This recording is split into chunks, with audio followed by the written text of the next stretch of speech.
blessing today.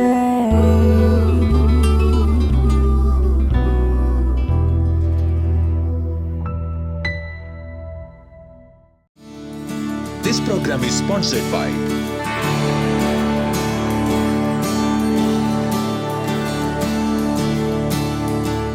Welcome to blessing today. ഇന്നത്തെ ഈ blessing today എപ്പിസോഡിലേക്ക് ലോകം എമ്പാടുമുള്ള ബ്ലെസ്സിങ് ടുഡേ ഫാമിലിയിലുള്ള എല്ലാവരെയും സ്വാഗതം ചെയ്യുന്നു. ഈ പ്രോഗ്രാം ഒരു വലിയ അനുഗ്രഹമായി മാറട്ടെ. ഇതിനു മുൻപുള്ള ഓരോ എപ്പിസോഡും സ്പോൺസർ ചെയ്തവരോട് പ്രത്യേകിച്ച് നന്ദി പറയുന്നു. ഇന്നത്തെ സ്പോൺസേഴ്സിനോട് നന്ദി പറയുന്നു. നമുക്ക് ഒരുമിച്ച് ചേർന്ന് ഓരോ സ്പോൺസർക്ക് വേണ്ടി ഈ സമയത്ത് പ്രാർത്ഥിക്കാം. നല്ല യേശുവെ, ഞങ്ങൾ ചേർന്ന് ഹരിയാനയിൽ നിന്നുള്ള വെൽവിഷർക്കായി പ്രാർത്ഥിക്കുന്നു. തൻ്റെ സഹോദരൻ സാം ജോസഫിൻ്റെ ബർത്ത്ഡേ നവംബർ 3 കർത്താവേ, ഞങ്ങൾ ഒരുമിച്ച് തന്നെ അനുഗ്രഹിച്ച് സകല നന്മകൾ അനുഗ്രഹങ്ങൾ തൻ്റെ മേൽ പകരുന്നു. ഈ വെൽവിഷർക്കായി ഞങ്ങൾ പ്രാർത്ഥിക്കുന്നു. വിദേശത്ത് നല്ല ഒരു ജോലി കർത്താവ് നൽകി അങ്ങ് അനുഗ്രഹിക്കണമേ. അമ്മയ്ക്ക് വേണ്ടി പ്രാർത്ഥിക്കുന്നു. അമ്മയുടെ ആരോഗ്യത്തിന് വേണ്ടി, അതുപോലെ എല്ലാ രോഗങ്ങളിൽ നിന്നുള്ള സൗഖ്യത്തിന് വേണ്ടിയും ഒരു ഭവനം ഉണ്ടാകുന്നതിന് വേണ്ടി ഞങ്ങൾ പ്രാർത്ഥിച്ച് അനുഗ്രഹിക്കുന്നു. മറ്റ് ചില സ്പോൺസേഴ്സിന് വേണ്ടി കൂടെ നമുക്ക് ഈ സമയത്ത് പ്രാർത്ഥിക്കാം. കർത്താവ്, ഞങ്ങൾ ഒരുമിച്ചിരുന്ന കാനഡയിൽ നിന്നുള്ള ജെസ്സി ഷെറിൻ ചാക്കോയ്ക്ക് വേണ്ടി പ്രാർത്ഥിക്കുന്നു. കർത്താവെ, ഭവനത്തിനടുത്ത് തന്നെ നല്ല ഒരു ജോലി നൽകി കർത്താവ് അനുഗ്രഹിക്കുമാറാകണമേ എന്ന് പ്രാർത്ഥിക്കുന്നു. ഭർത്താവിനും 2 മക്കൾക്കുമായി പ്രാർത്ഥിക്കുന്നു. അവരുടെ ആരോഗ്യത്തെ അങ്ങ് അനുഗ്രഹിക്കണമേ. എല്ലാ അനുഗ്രഹങ്ങളാലും ഈ കുടുംബത്തെ അങ്ങ് നിറയ്ക്കണമേ എന്ന് ഞങ്ങൾ പ്രാർത്ഥിക്കുന്നു. Thank you Jesus. അതുപോലെ കൊൽക്കത്തയിൽ നിന്നുള്ള വെൽവിഷർക്കായി ഞങ്ങൾ പ്രാർത്ഥിക്കുന്നു. കർത്താവെ, മരുമകൾക്ക് വേണ്ടി പ്രാർത്ഥിക്കുന്നു. ഡൽഹിയിൽ നല്ലൊരു ജോലി ലഭിക്കുവാനായി പ്രാർത്ഥിക്കുന്നു. മകൾക്ക് വേണ്ടി പ്രാർത്ഥിക്കുന്നു. തൻ്റെ വിവാഹം നടക്കുവാനും ജോലിയിൽ ആ മകൾ അഭിമുഖീകരിക്കുന്ന എല്ലാ പ്രശ്നങ്ങളിൽ നിന്നും കർത്താവെ പൂർണ്ണമായി അങ്ങ് പുറത്തു കൊണ്ടുവരണമേ എന്ന് പ്രാർത്ഥിക്കുന്നു. Thank you Jesus. അതുപോലെ തന്നെ USA നിന്നുള്ള മത്തായി പണിക്കർക്കും സാറാമ്മ പണിക്കർക്കും വേണ്ടി ഞങ്ങൾ പ്രാർത്ഥിക്കുന്നു. അവരിരുവരെയും കർത്താവെ നല്ല ദൈവികമായ ആരോഗ്യം നൽകുകയും എല്ലാ ആരോഗ്യ പ്രശ്നങ്ങളിൽ നിന്ന് രോഗങ്ങളിൽ നിന്ന് വിടുവിക്കുകയും ചെയ്യണമേ എന്ന് പ്രാർത്ഥിക്കുന്നു. സഹോദരിക്കായി പ്രാർത്ഥിക്കുന്നു. കർത്താവെ, ക്യാൻസറിൽ നിന്നും സമ്പൂർണ്ണമായ സൗഖ്യം ആ സഹോദരിക്ക് ഉണ്ടാകട്ടെ. കർണാടകയിൽ നിന്നുള്ള സ്റ്റെഫി ഡാനിയലിന് വേണ്ടി പ്രാർത്ഥിക്കുന്നു. ജീവിതത്തിൽ ലഭിച്ച എല്ലാ നന്മകൾക്കും ദൈവത്തിൽ നിന്ന് പ്രാപിച്ച അനുഗ്രഹങ്ങൾക്കും നന്ദി പറയുന്നു. കർത്താവെ, ഈ സമയത്ത് ജോലിയിലെ അനുഗ്രഹങ്ങൾക്ക് വേണ്ടി പ്രാർത്ഥിക്കുന്നു. നല്ലൊരു ജീവിത പങ്കാളിക്കായി ദൈവത്തോട് ഞങ്ങളെല്ലാവരും ചേർന്ന് പ്രാർത്ഥിക്കുന്നു. പത്തനംതിട്ടയിൽ നിന്നുള്ള വെൽവിഷർക്കായി പ്രാർത്ഥിക്കുന്നു. കർത്താവെ, നല്ലൊരു ജോലി കർത്താവ് നൽകുമാറാകണമേ. എല്ലാ രോഗങ്ങളിൽ നിന്നുള്ള സമ്പൂർണ്ണ സൗഖ്യം കർത്താവ് നൽകണമേ എന്ന് പ്രാർത്ഥിക്കുന്നു. മകനും മകൾക്കും വേണ്ടി പ്രാർത്ഥിക്കുന്നു. അവരുടെ വിദ്യാഭ്യാസത്തെയും അവരുടെ ഭാവിയെയും കർത്താവ് ഏറ്റവും അനുഗ്രഹിക്കണമേ എന്ന് ഞങ്ങൾ പ്രാർത്ഥിക്കുന്നു. യേശുവിൻ്റെ നാമത്തിൽ തന്നെ, ആമേൻ. മൈസൂർ ബ്ലെസ്സിംഗ് ഫെസ്റ്റിവൽ നവംബർ 6 വ്യാഴാഴ്ച.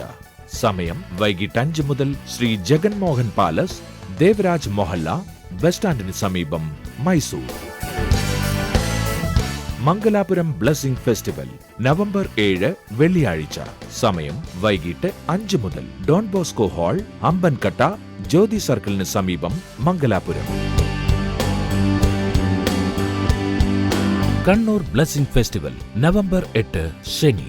സമയം രാവിലെ 10 മുതൽ 1 മണി വരെ. നവനീതം ഓഡിറ്റോറിയം, ചിന്മയ ബാലഭവന് സമീപം, കണ്ണൂർ.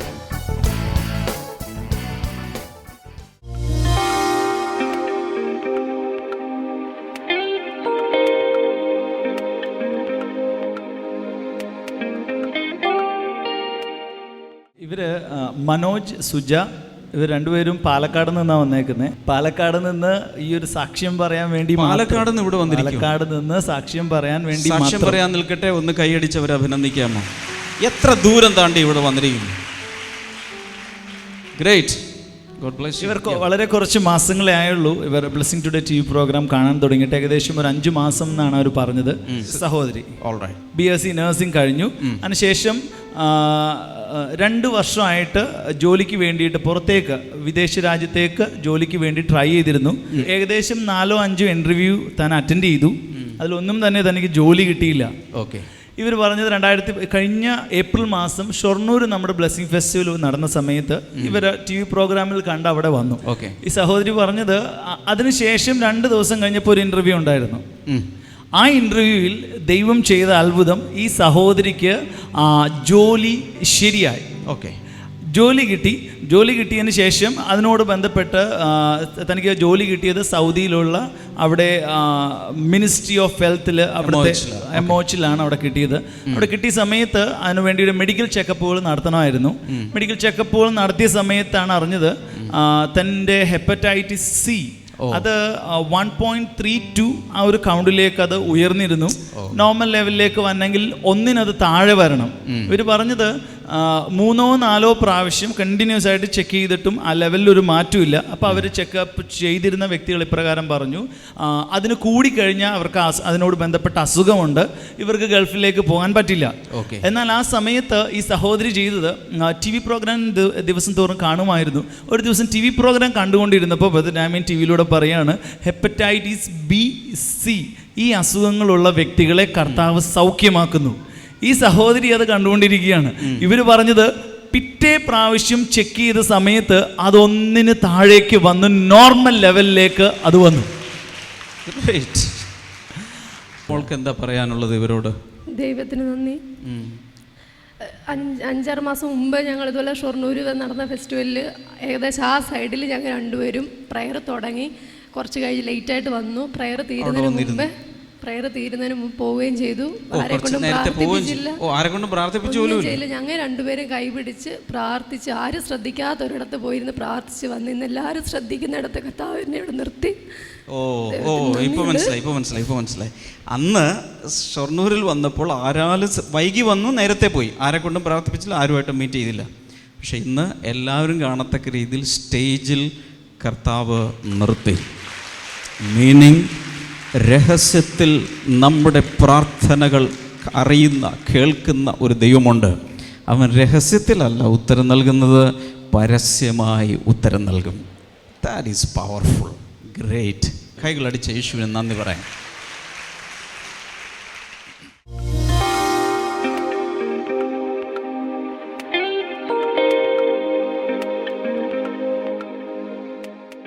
ഞാൻ നിങ്ങളോട് ഇന്ന് സംസാരിക്കുന്നത് റെസറക്റ്റഡ് ലൈഫ്, അല്ലെങ്കിൽ ഉയർപ്പിക്കപ്പെട്ട ജീവിതം, ഉയർത്തെഴുന്നേറ്റ ജീവിതത്തെക്കുറിച്ചാണ്. വേറൊരു അതിൻ്റെ ഒരു പര്യായ പദം പറയാം, പുനരുത്ഥാനം. യേശു ഉയർത്തെഴുന്നേറ്റു. എത്ര പേർ കേട്ടിട്ടുണ്ട്? യേശു ഉയർത്തെഴുന്നേറ്റു. സത്യം പറഞ്ഞാൽ അതുകൊണ്ടാണ് നമ്മൾ ഇന്നിവിടെ ഇരിക്കുന്നത്. യേശു ഇന്നും മരിച്ചു കിടക്കുകയായിരുന്നെങ്കിൽ ഞാനിവിടെ നിന്ന് നിൽക്കില്ല. ക്രിസ്തീയ വിശ്വാസത്തിൻ്റെ അടിസ്ഥാനം, the foundation of Christian faith എന്ന് പറയുന്നത് it is the resurrection of Jesus. യേശു ഉയർത്തെഴുന്നേറ്റു. അതാണ് വിശ്വാസത്തിൻ്റെ ആധാരം. ചില ആളുകൾ ഒന്നിനെ മുമ്പിൽ തോക്കില്ല. ചില പുരുഷന്മാരൊക്കെ പറഞ്ഞു കേട്ടിട്ടുണ്ടോ, ഞാൻ ആരുടെയും മുമ്പിൽ തോക്കില്ല, പക്ഷെ മരണം വരുമ്പോൾ തോറ്റു കൊടുക്കേണ്ടി വരും. എന്നാൽ യേശു, ശ്രദ്ധിച്ചു കേൾക്കുക, യേശു മരണത്തിനും മുമ്പിൽ തോറ്റു കൊടുത്തില്ല. മരണത്തെ ജയിച്ച് അവൻ ഉയർത്തെഴുന്നേറ്റു.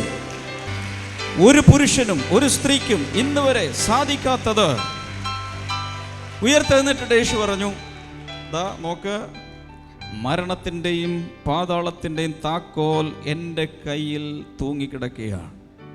ഇനി നിങ്ങൾക്കൊന്നിനെയും പേടിക്കാനില്ല. നിങ്ങൾ മരിച്ചാലും ജീവിക്കും. എന്നിൽ വിശ്വസിക്കുന്നവൻ മരിച്ചാലും ജീവിച്ചിരിക്കും. ഹല്ലേലൂയ. 2 ഓപ്ഷൻസ് ആണുള്ളത്. രണ്ട് സാധ്യതകൾ, പോസിബിലിറ്റീസ് ആണ് നമ്മുടെ മുൻപാകെ ഉള്ളത്. ഒന്നുകിൽ നാച്ചുറലായി എല്ലാവരും മരിക്കുന്നത് പോലെ ഒരു ദിവസം നമ്മൾ മരിക്കും, ഈ ശരീരം മരിക്കും. അല്ലെങ്കിൽ യേശു വരുന്ന സമയമാണെങ്കിൽ ബൈബിൾ പറയുന്നു നമ്മൾ മരണം കാണുകയില്ല, പക്ഷേ കണ്ണടച്ച് തുറക്കുന്നതിന് മുൻപ് നമ്മുടെ ശരീരങ്ങൾ രൂപാന്തരപ്പെട്ട് കാഹളനാദം മുഴങ്ങുമ്പോൾ യേശുവിനോടൊപ്പം നാം എടുക്കപ്പെടും. 1 കൊരിന്ത്യർ 15-ാം അധ്യായത്തിലും 1 തെസ്സലോനിക്കർ 4-ാം അധ്യായം 16 മുതൽ താഴേക്ക് വായിക്കുമ്പോഴും യേശു വരുന്നതിനെക്കുറിച്ചും മരിച്ചവരും ജീവനോടെ ഇരിക്കുന്നവരും രൂപാന്തരപ്പെട്ട് ഉയർത്തെഴുന്നേറ്റ് യേശുവിനോടുകൂടെ പോകുന്നതിനെക്കുറിച്ചും വളരെ വ്യക്തമായി പ്രതിപാദിച്ചിട്ടുണ്ട്. യേശു ഒരു കാര്യം കൂടി പറഞ്ഞു, ആകാശം മാറിപ്പോവും, പറഞ്ഞേ, ഭൂമിയും മാറിപ്പോവും, പക്ഷേ യേശുവിൻ്റെ വചനങ്ങൾ മാറുകയില്ല. അതൊരിക്കൽ കൂടെ പറഞ്ഞേ, യേശുവിൻ്റെ വചനങ്ങൾ മാറുകയില്ല. ആ വചനമാണ് എന്ത് പറയുന്നത്? മരണത്തോടുകൂടെ ജീവിതം തീരുന്നില്ല, അതിനപ്പുറത്തും ഒരു ജീവിതമുണ്ട്. കേൾക്കുന്നുണ്ടോ? കോൾഡ് പോലും അവിടെയില്ല, രോഗങ്ങളില്ല, ആർത്രൈറ്റിസ് ഇല്ല, ഇങ്ങനെയുള്ള യാതൊരു കുന്ത്രാണ്ടങ്ങളും അവിടെയില്ല. ദൈവം മനുഷ്യരോടുകൂടെ കൂടാരമടിച്ച് പാർക്കുന്നത് പോലെ പാർക്കും. അവരുടെ മുഖത്തെ കണ്ണുനീരെല്ലാം അവൻ തുടച്ചു കളയും. ഭൂമിയിൽ വെച്ച് പൊഴിച്ച ലീറ്റർ കണക്കിന് കണ്ണുനീർ അത് മുഴുവൻ തുടച്ചു മാറ്റും. ഹല്ലേലൂയ. എന്നും എന്നേക്കും അവനോടുകൂടെ സന്തോഷത്തിൽ, ദുഃഖിച്ചല്ല, സന്തോഷത്തിൽ ജീവിക്കുവാനുള്ള ഒരവസരം ഇതിന് ശേഷം വെച്ചിട്ടുണ്ടെന്ന് സകലരോടുമായി ഞാൻ വിളിച്ചു പറയുന്നു, ലോകത്തോടായി ഞാൻ വിളിച്ചു പറയുന്നു. കർത്താവ് നിങ്ങൾക്ക് വേണ്ടി മരണശേഷം ഒരു ഉയർപ്പിൻ്റെ ജീവിതം വച്ചിട്ടുണ്ട്. കൈകൾ ഉയർത്തി ഉച്ചത്തിൽ ഒരു ഹല്ലേലൂയ പറയാം.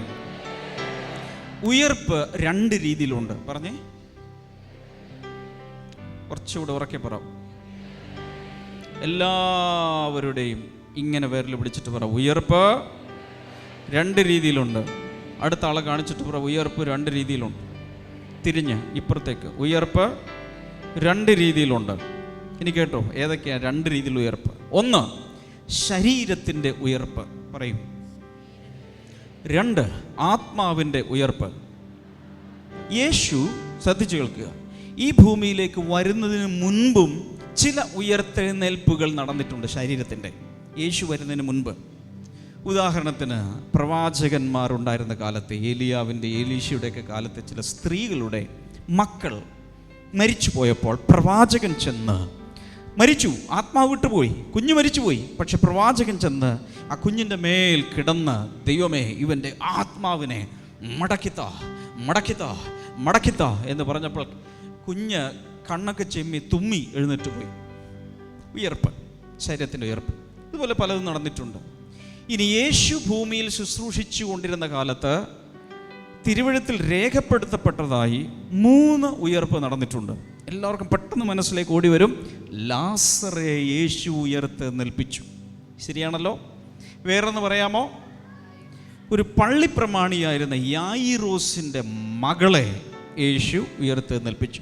ലാസർ ഒരു യുവാവായിരുന്നു, മുതിർന്നൊരു യുവാവിനെ യേശു ഉയർത്തെഴുന്നേൽപ്പിച്ചു. അടുത്തത് ഒരു പെൺകുട്ടിയാണ്, ഒരു ബാലികയെ യേശു ഉയർത്തെഴുന്നേൽപ്പിച്ചു. പിന്നെ ഒരെണ്ണം കൂടെ ഉണ്ടല്ലോ, നയീൻ പട്ടണം, നയീൻ എന്ന് പറയുന്ന പട്ടണത്തിലെ ഒരു വിധവയുടെ മകനെ, അത് ഒരു യുവാവാണ്, ഒറ്റ മോനെ ഉണ്ടായിരുന്നുള്ളൂ, മരിച്ച് ശവസംസ്കാരം നടത്താൻ വേണ്ടി കൊണ്ടുപോകുന്ന വഴിയിൽ വെച്ച് യേശു ആ ശവമഞ്ചത്തെ തൊട്ടു. യുവാവ് ചാടി എഴുന്നേറ്റു, താഴെ ഇറങ്ങി സംസാരിക്കാൻ തുടങ്ങി. അടിക്ക ഒരു ഹല്ലേലൂയ പറ. ആ യേശുവിനെയാണ് നമ്മൾ വിളിച്ചപേക്ഷിക്കുന്നത് എന്നുള്ളത് മറക്കണ്ട. ഹല്ലേലൂയ. ആ യുവാവ് എഴുന്നേറ്റ്. അങ്ങനെ 3 എണ്ണത്തിന് യേശു. ഇനി ഞാൻ പറയാൻ പോകുന്നത് അതിനെക്കുറിച്ചല്ല. അവർ മരിച്ചതാ, അതിനുശേഷം അവരുടെ ജീവിതം വീണ്ടും നീണ്ടു, അതിനുശേഷം അവർ പിന്നെ മരിച്ചു.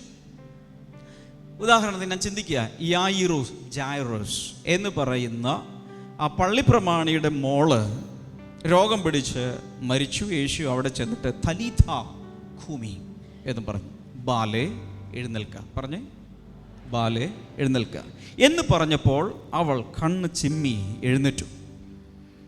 ഞാൻ വിശ്വസിക്കുന്നു ആ പെൺകുട്ടി ഒരുപക്ഷെ ടീനേജിലായിരിക്കാം, 13 വയസ്സ് 14 വയസ്സ്, ചിലപ്പോൾ താഴെ ആയിരിക്കാം. ആ കുഞ്ഞു വളർന്നു.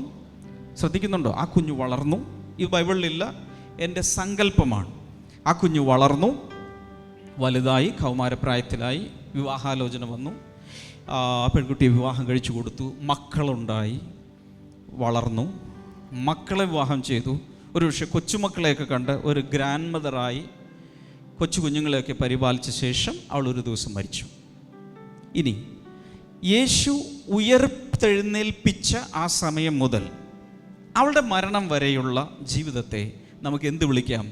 Resurrected life. ഉയർപ്പിക്കപ്പെട്ട അതിന് ശേഷമുള്ളൊരു ജീവിതമാണ്. ലാസറിൻ്റെ കാര്യം എടുക്കാം. യേശു ലാസറെ ഉയർത്തെഴുന്നേൽപ്പിച്ച് യോഹന്നാൻ്റെ സുവിശേഷം 11-ാം അധ്യായത്തിലാണ് ഈ എപ്പിസോഡ് നമ്മൾ കാണുന്നത്. ഈ യോഹന്നാൻ 11, യേശു ലാസറെ ഉയർത്തെഴുന്നേൽപ്പിച്ചു. 12-ാം അധ്യായത്തിലേക്ക് വരണം.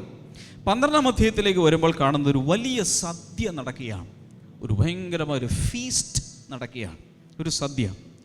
അവിടെ ഭയങ്കരമായ ഒരു ആൾക്കൂട്ടം. കല്യാണമല്ല, വെഡ്ഡിങ് ഫീസ്റ്റ് അല്ല.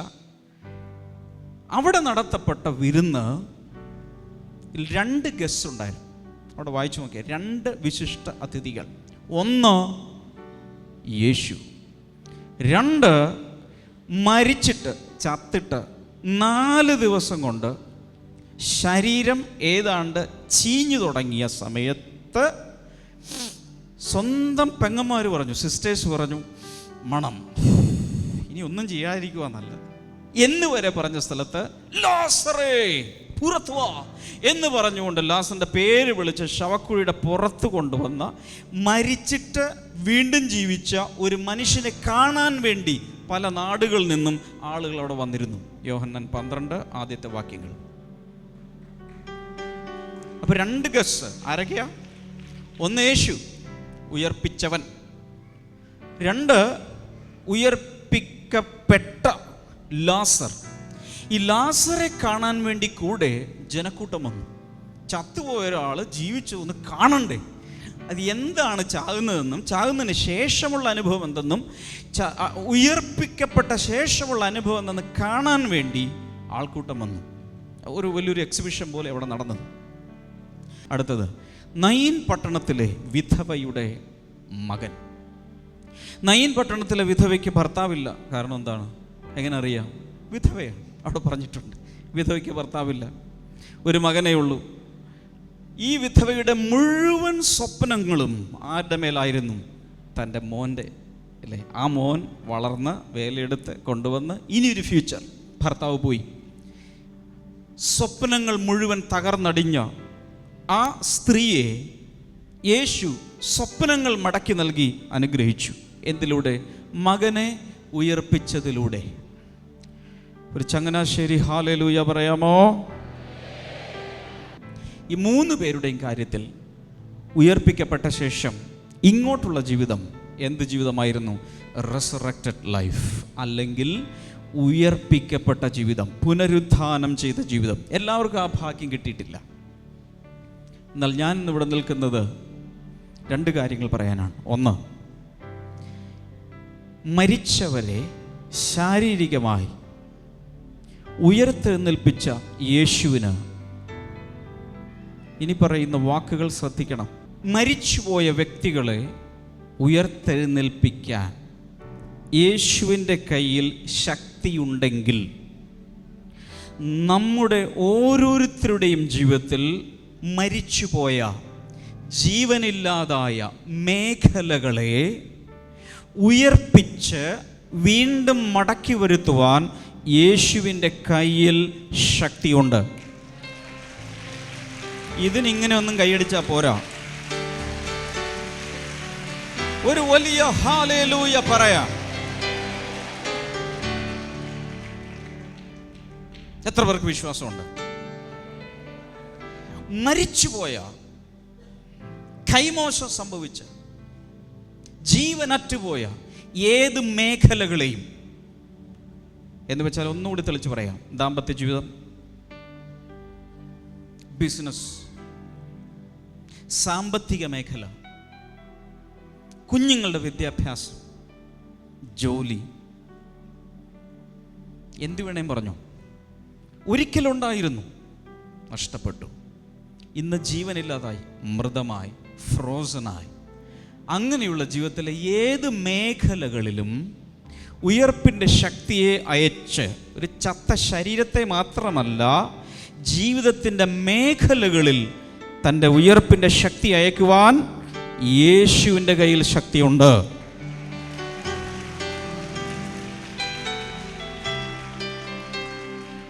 അതാണ് ഒന്ന്. രണ്ട്, ശ്രദ്ധിച്ച് കേൾക്കാം. രണ്ട്, ആത്മാവിനെ, മരിച്ചു പോകുന്ന മനുഷ്യാത്മാവിനെ, പാപത്തിൽ, അതിക്രമങ്ങളിൽ മരണം സംഭവിച്ച മൃതമായ ആത്മാവിനെ ഉയർത്തെഴുന്നേൽപ്പിക്കാനും യേശുവിന് ശക്തിയുണ്ട്.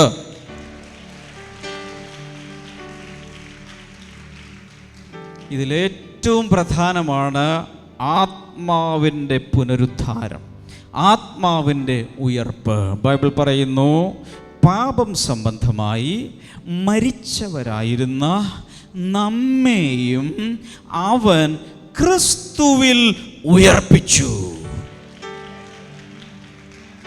ഹല്ലേലൂയ. എനിക്കിന്നൊരു വലിയ ആഗ്രഹമുണ്ട്, ഇതെല്ലാം ഇവിടെ നടക്കണമെന്നാണ് എൻ്റെ ആഗ്രഹം. എന്നാൽ ഏറ്റവും പ്രധാനമായി നടക്കേണ്ടത്, പാപത്തിൽ മരിച്ചുപോയ ആരെങ്കിലും, ആത്മീയമായി മരിച്ചുപോയ ആരൊക്കെ ഇവിടെ ഉണ്ടോ, അവരിലെല്ലാം യേശുവിൻ്റെ പുനരുത്ഥാനത്തിൻ്റെ ശക്തി വന്ന് അവരുടെ അകത്ത് ജീവൻ പ്രാപിച്ച്, അകത്ത് ആത്മാവിൽ ഒരു വലിയ പുനരുദ്ധാരണം, റെസറക്ഷൻ ഇന്ന് ലോകമെമ്പാടും നടക്കണം. അതിനെത്ര പേർക്ക് താല്പര്യമുണ്ട്? ഒരുപക്ഷെ നിങ്ങൾ ഉയർത്തെഴുന്നേറ്റവരാകാം, പക്ഷേ എന്താണെന്ന് പോലും അറിയാത്തവരാകാം. അതിൻ്റെ അർത്ഥം മരിച്ചു കിടക്കുകയാണ്, അകത്ത് ആത്മാവ് മരിച്ചു കിടക്കുക. ആത്മാവ് മരിച്ചു കിടക്കുകയാണെന്ന് എങ്ങനെ അറിയാം? ഇന്ന് ഒരു ദൈവം ആരാണെന്ന് വ്യക്തമായ ഒരു ധാരണയൊന്നുമില്ല. എവിടെയോ ആരോ ഒരു പുള്ളി ഇരിപ്പുണ്ടെന്നറിയാം. അത്രയ്ക്ക് ധാരണയുള്ളെങ്കിൽ ആത്മീയമായി ഉയർത്തെഴുന്നേറ്റിട്ടില്ല. യേശു ആരാണ്? യേശു പണ്ടെങ്ങാനും ജീവിച്ചിരുന്നൊരു പ്രവാചകനാണെന്ന് തോന്നുന്നു, കേട്ടിട്ടുണ്ട്. കുരിശിലെങ്ങാണ്ടും തൂങ്ങിന്ന് കേട്ടിട്ടുണ്ട്. അത്രയൊക്കെ ഐഡിയ ഉള്ളെങ്കിൽ ആത്മാവിൽ ഉയർത്തെഴുന്നേറ്റിട്ടില്ല. ആത്മാവിൽ ഉയർത്തെഴുന്നേറ്റൊരു വ്യക്തിയുടെ അകത്ത് യേശു വന്ന് ജീവിക്കും.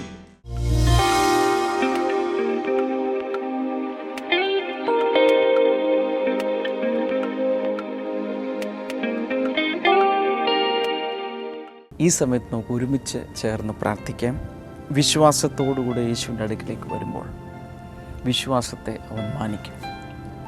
കർത്താവെ, ഞങ്ങൾ ഒരുമിച്ച് ദൈവസന്നിധിയിൽ വരുമ്പോൾ രോഗികൾ ഈ സമയത്ത് സൗഖ്യമാകട്ടെ. ആദ്യമേ തന്നെ കർത്താവിനെ കാണിക്കുന്ന സൈനസൈറ്റിസ്, മൈഗ്രെയിൻ തുടങ്ങിയ കടുത്ത തലവേദന, യേശു കർത്താവിൻ്റെ നാമത്തിൽ ആ രോഗങ്ങളിപ്പോൾ സൗഖ്യമാകട്ടെ. മറ്റൊന്ന്, ശ്വാസകോശങ്ങളെ ബാധിച്ചിരിക്കുന്ന രോഗങ്ങൾ, ആസ്മയാകാം, ന്യൂമോണിയ ആകാം, ബ്രോങ്കൽ ഏരിയ അഫക്റ്റഡ് ആയിരിക്കുന്ന വ്യക്തികൾ, കർത്താവായ യേശുവിൻ്റെ നാമത്തിൽ ഇപ്പോൾ സൗഖ്യമാകട്ടെ. In Jesus name. ഈ ബ്ലെസ്സിംഗ് ടുഡേ എപ്പിസോഡ് കണ്ടുകൊണ്ടിരിക്കുമ്പോൾ ചിലർ പ്രാർത്ഥിക്കുന്നത് വെന്റിലേറ്ററിലായിരിക്കുന്ന, IC യൂണിറ്റിലായിരിക്കുന്ന, വളരെ അത്യാസന്ന നിലയിലായിരിക്കുന്ന ചിലർക്ക് വേണ്ടി പ്രാർത്ഥിക്കുന്നുണ്ട്. യേശുവിൻ്റെ നാമത്തിൽ അവരോട് ചേർന്ന് ഞാൻ പ്രാർത്ഥിക്കുന്നു. പൂർണ്ണ സൗഖ്യം ആ ആശുപത്രികളിൽ ഉണ്ടാകട്ടെ. ഇൻ ജീസസ് നെയിം ഉണ്ടാകട്ടെ. Thank you Lord. അതുപോലെ ഷുഗർ ലെവൽ വല്ലാതെ വർദ്ധിച്ച് പ്രയാസത്തിലായിരിക്കുന്ന ചില വ്യക്തികളെ, ആന്തരാവയവങ്ങൾക്ക് കേടുവരികയോ വിവിധ രീതിയിൽ പ്രയാസങ്ങൾ അനുഭവിക്കുന്നവർ യേശുവിൻ്റെ നാമത്തിൽ ഇപ്പോൾ സൗഖ്യമാകട്ടെ. Thank you Lord. വിവിധ രീതിയിലുള്ള ക്യാൻസറുകൾ യേശു കർത്താവിൻ്റെ നാമത്തിൽ ഇപ്പോൾ സൗഖ്യമാകട്ടെ.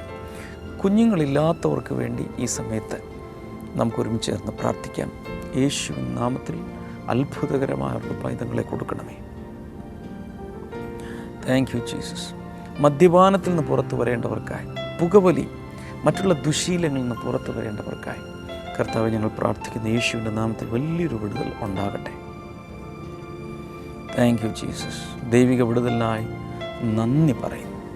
Thank you Lord. അതുപോലെ മാരകമായ ചില രോഗങ്ങൾ, മറ്റൊരവസ്ഥ, എന്താണ് രോഗമെന്ന് കണ്ടുപിടിക്കാൻ കഴിയുന്നില്ല, അതുപോലുള്ള കോംപ്ലിക്കേഷൻസ്, യേശുവിൻ നാമത്തിൽ ഇതിലെല്ലാം ഒരു വലിയ സൗഖ്യവും വിടുതലും ഉണ്ടാകട്ടെ. Thank you Lord. കർത്താവ്, നീ ഞങ്ങളുടെ പ്രാർത്ഥന കേട്ടതിനായി നന്ദി. പ്രത്യേകിച്ച് TB, ക്ഷയരോഗം യേശുവിൻ്റെ നാമത്തിൽ സൗഖ്യമാകുന്നു. എയ്ഡ്സ് രോഗം യേശുവിൻ്റെ നാമത്തിൽ സൗഖ്യമാകും. കർത്താവിൻ്റെ ആ വിടുതലിനായി നന്ദി പറയുന്നു. എല്ലാ മഹത്വം ഞങ്ങൾ അങ്ങേക്ക് അർപ്പിക്കുന്നു. ഈ സമയത്ത് കൈകൾ ഈ സ്ക്രീനിലേക്ക് നീട്ടിപ്പിടിച്ചുകൊണ്ട് നിങ്ങളുടെ പ്രയാസമോ രോഗമോ ദുഃഖമോ സാമ്പത്തികം എന്താണെങ്കിലും വിശ്വസിക്കുക. യേശുവിൻ്റെ നാമത്തിൽ ഈ വിശ്വസിക്കുന്നവർക്ക് വേണ്ടി കർത്താവെ അത്ഭുതങ്ങൾ അങ്ങ് ചെയ്യുന്നതിനാൽ നന്ദി. യേശുവിൻ നാമത്തിൽ തന്നെ ആമേൻ. ഈ ആഴ്ചയിലെ ബ്ലെസ്സിങ് ഫെസ്റ്റിവലുകളിൽ വരാൻ മറക്കരുത്. ബ്ലെസ്സിങ് ടുഡേയെക്കുറിച്ച് ഇതുവരെ കേട്ടില്ലാത്ത ഒരാളുണ്ടെങ്കിലും ഇന്നതിനെക്കുറിച്ച് പറയുക. കർത്താവ് ധാരാളം അനുഗ്രഹിക്കട്ടെ. ബ്ലെസ്സിങ് ടുഡേയിൽ നിന്നുള്ള പുസ്തകങ്ങൾ, CD-കൾ മുതലായവ ആവശ്യമുള്ളവർക്ക് ഈ സ്ക്രീനിലെ നമ്പറിൽ വിളിക്കാം. എൻ്റെ വിശദാംശങ്ങൾ നിങ്ങൾക്ക് ലഭിക്കും. നാളത്തെ പ്രോഗ്രാം കാണാൻ മറക്കരുത്. God bless you. Bye-bye.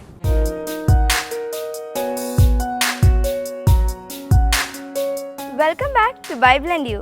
ഇന്നത്തെ ചോദ്യം ഇതാണ്: നാശത്തിന്റെ ചൂലുകൊണ്ട് ദൈവം തൂത്തുവാരും എന്ന് പറഞ്ഞിരിക്കുന്ന ദേശമേത്? Which nation will be swept with the broom of destruction? Options: A. Misraim, B. Moab, C. Sebaith, D. Babylon.